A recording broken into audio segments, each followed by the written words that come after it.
think it was just more so other people that kind of set me back to not do it. I would kind of listen to other people and hear them saying, "Oh, you shouldn't do that." So I think that was kind of a setback too.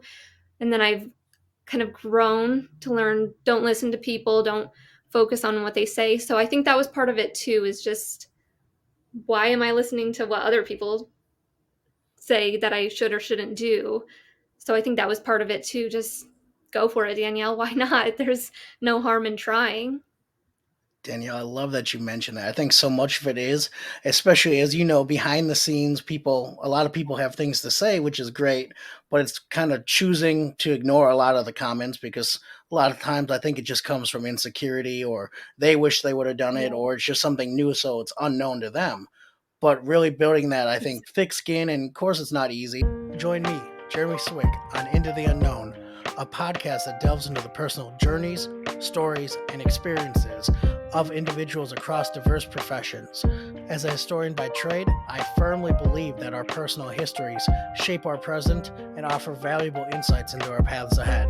With that being said, let's get into it. On this episode of Into the Unknown, I am joined with a very special guest, Danielle Carnegie. How are you doing today, Danielle?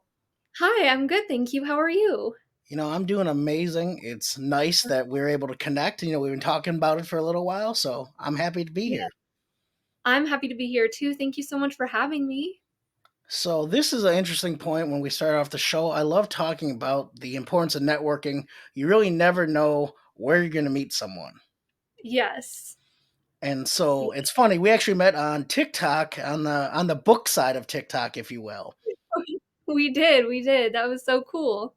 It's just funny how the algorithm matches people up. I love reading, and we obviously will talk about that a little more because you clearly love reading as well.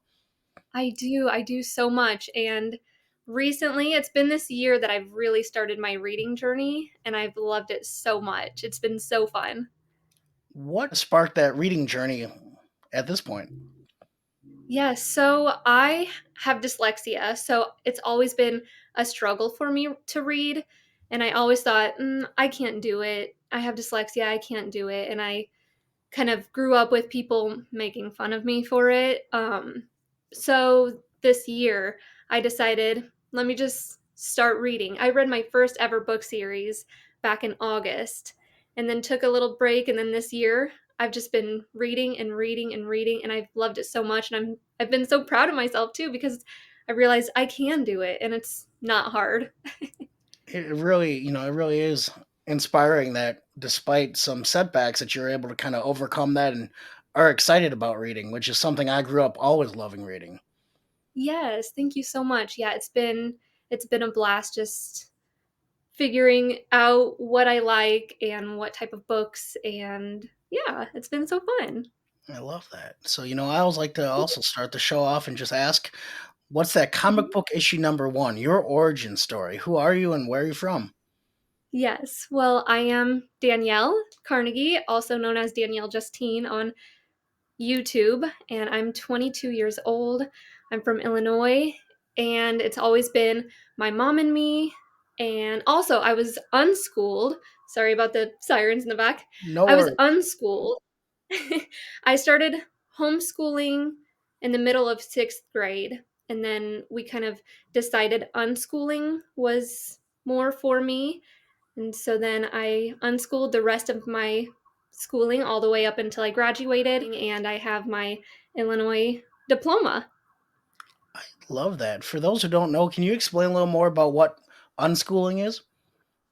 Yes, I can. Unschooling is just more so you figure out and learn from the world. So I didn't do books. Nothing was just focused on books.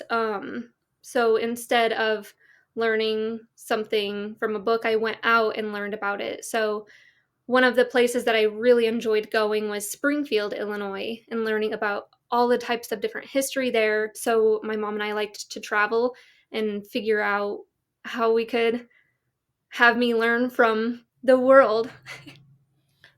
I love that. Is I think experiential learning is so important. I think a lot of Yes, it is. times the classroom, in the more traditional sense, fails a lot of students without they just don't fit in that mold. And so, props to Exactly. your mom to decide to do that, and that's great. Thank you so much. Yeah, it was the best decision, sorry, that, like, we ever made. I always tell my mom that I'm so thankful and happy that we did that because I think that's very much what was best for me. And also, like, we would even go to the store and or cook, and then that's how I figured out how to do my math, stuff like that. So, all of the real life things that I was doing without having to just learn from the book, like, which is how most people think that's the only way you can do it. It's so interesting you mentioned that. So in high school growing up, I was a pretty terrible student. Ended up getting my Yeah. undergrad and then eventually my master's in public history to do museum work. But if you would have asked high school me that I would have become a historian or done all these amazing things, the answer would have been no, because I didn't read the way I was supposed to. I didn't take the exams the way I didn't do my homework. And it's just crazy Yeah. because I actually went into education in between my undergrad and grad school and kind of saw a lot of the flaws in the education system and seeing what nowadays some schools are doing to make it more inviting and inclusive for people. Yes. Yeah. Well, that's so nice. Yeah. I'm glad that you do what you do, and that's so exciting. And yeah, I think just learning, well, for me at least, I think doing unschooling really helped me learn what I wanted because I struggled so much in school with so many different reasons. And then being out of the public school system helped me learn what I wanted to do in life. So when did you start on your social media journey? Because you have a pretty big following on a couple platforms. Yes, thank you. I started mm, mid to late teens. I kind of started on, well, musically, it was then still, now TikTok, and then Instagram as well. And I only started doing YouTube fully, like religiously, in 2022. So it's been 2 years this month that I started YouTube. I posted a few times on YouTube, but it wasn't ever anything that I wanted to really focus on doing up until 2 years ago, where something just kind of hit me and I was like, "Let me give it a try," and I'm so glad that I did. What do you think prompted you to just give that a try? Or is it just kind of like when you mentioned reading more, it's just something you decided to do and went for it? I think there were a few reasons. I think my mom kind of wanted me to at least just give it a try. She was like, "There's no harm in at least just trying. I think it could be something fun for you to do." So I think my mom encouraged me to do it, and I was a little hesitant for a while, and I was like, I don't know if I want to."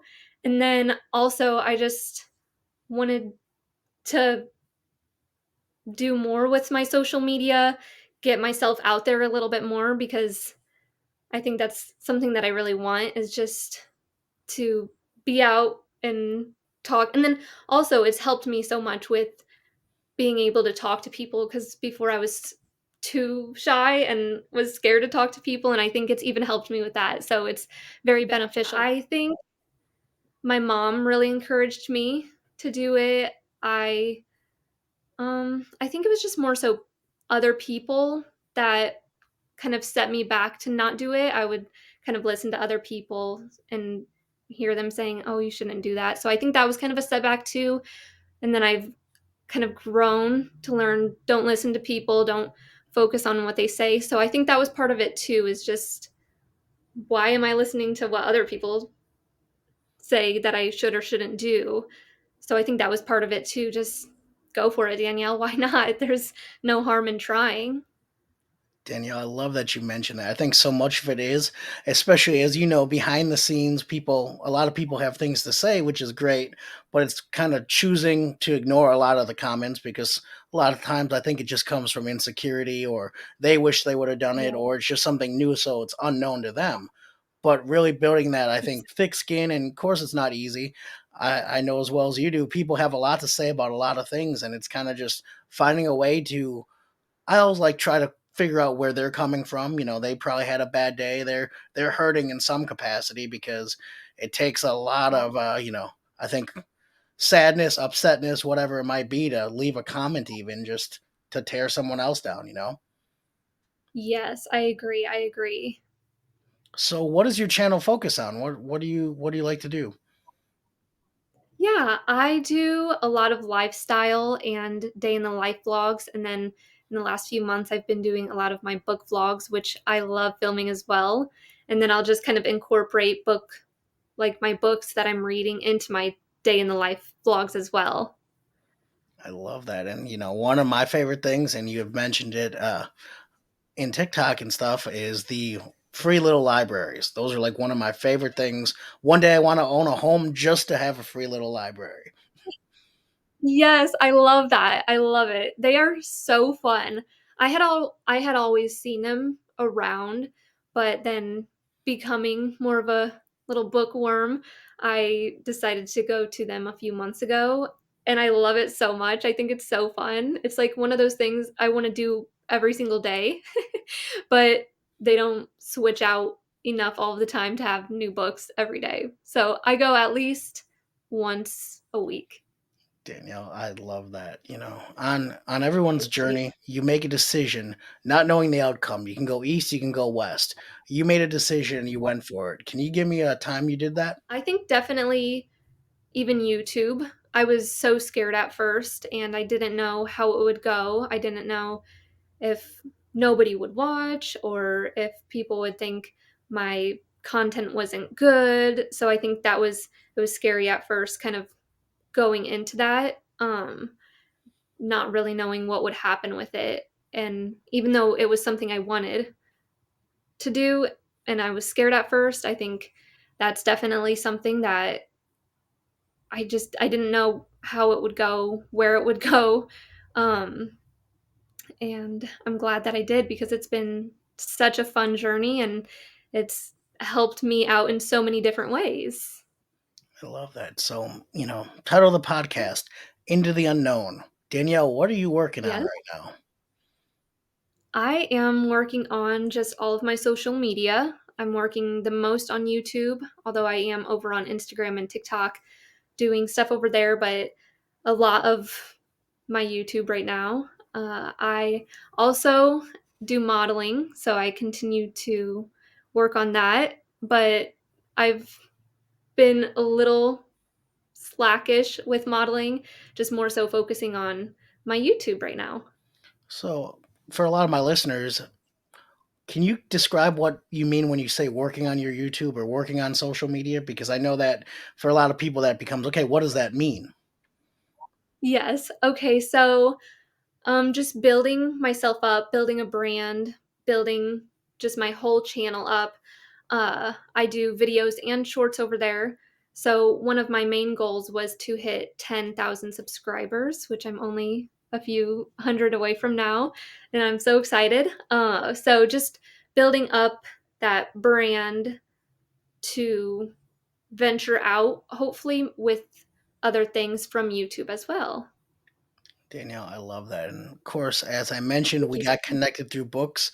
What are you reading right now? What is your go-to book right now? It's actually right behind me. It's Better Than the Movies by Lynn Painter. It is so good. I love it so much. It's kind of I definitely a rom-com, maybe a little bit of a young adult book. It's so good. I think that's definitely my type of books. Like my favorite are the young adult romance books, but it's so cute. I love it so much so far. Now, is that part of a series or is that just a one-off book? It's just a standalone. I wish it were a series, but it's just a standalone. I love that. So, what would you recommend if people want to get into reading, want to learn more, or not learn more about reading, but just kind of figure out what they like? Because I think that holds a lot of people back is they remember the books they read in school and could not stand reading. And so, what would you recommend? Yeah, yes. And that's such a good question because I think for me, for so many years, I just didn't read. One of my favorite book series when I was a little kid that I did read was Diary of a Wimpy Kid, which isn't something that I wanna read now, and it's not like what I read now, so it's been kind of a little journey finding out what I like to read. Like I said, I like my romance books, my young adult books, so I think, just starting with different ones to see what you like. I have read, like, maybe 7 books so far this year, and I have enjoyed all of them. Mm, I I've really read a lot of the romance, but I've tried to venture out in other ones. So I would just say just try to read different genres to see what you like because I didn't know if I would like a few of them. I just got done with Blackberry Winter by Sarah Geo, and it was amazing. She's become one of my favorite authors, and it was a very emotional book. Um, I don't even know how to really explain it without spoiling, but it was very moving, very emotional. It was about a mom and her son that goes missing in the early 1900s. It was a beautifully written book. So that even stuff like that, I didn't know if I would enjoy that type of genre, but I gave it a try and I loved it. So I think just giving books a try, giving all types of different genres a try, and I think that's how you'll find out what you like the most. Danielle, I love that. I think it's so much of kind of Yeah. life in general. You don't know what you don't know. You don't know what you don't like until you've tried it. You read a book, Exactly. maybe it wasn't that great, but you kind of know, okay, maybe that's not my favorite genre then. Exactly. Yes. And it's been so fun just figuring that out. So me personally, I'm a big history. Of course, as you can see the background, I love sports as well. But one book I love because I had to pull it out. It's called A Okay. History of the World in Six Glasses. Ooh. And it really just talks about literally the history of mankind, starting with beer in Mesopotamia, going all the way through wine in Europe, the tea in Great Britain, the coffee in Central and South America, and it kind of tracks the whole human history all the way to globalization and Coca-Cola and how those six glasses changed the world. And it's a pretty easy read. It's a quick read. It's not a super heavy textbook, but it's one of the things I first read in undergrad that made me really start wanting to learn even more about history. So recommend it. Oh, that is so cool. Awesome. Yeah, I'm gonna have to get that for sure. Thank you so much for the rec. I love it. I love it. So people want to know where you are at on social media. How can they find you? What are your socials? Yes, you can find me on TikTok at Danielle Carnegie, YouTube at Danielle Justine, and Instagram at Danielle_Carnegie. Well, you know what, Danielle? I just want to thank you so much for taking the time to talk with me today. This was a lot of fun, and I really appreciate it and can't wait to see where your journey goes. Awesome. Thank you so much for having me. It's been so fun. You were my first podcast ever. I was a little nervous at first, but it's been super fun and it's been so chill, which has made me relax and feel so much better. That's the goal. I always tell people, you can't predict technology. Before the show, we also, there's always some kind of issue. I don't know. It rarely gets out clean. So you're just like, all right, cool. We'll make it work. Make it work. And I think just like life, you have to be cool with pivoting and just making it work. Exactly. Yes, like because I was telling you before we started, I have my first ever MacBook, so I was kind of nervous. I didn't know how it would do where if I was good. So, yes, part of that just figuring it out journey. We made it work. And hey, just thanks again. We'll talk soon. Yes, of course. Thank you so much. It was so nice talking to you. That was another fun episode of Into the Unknown. I truly appreciate you taking the time to listen. And if it provides you any value or entertainment, I would love if you shared it with others, liked, subscribed, and really just help the podcast grow. Again, tell a friend, tell a foe, just anyone who might enjoy hearing some stories of people's own journeys and what got them to where they are today. Till next time.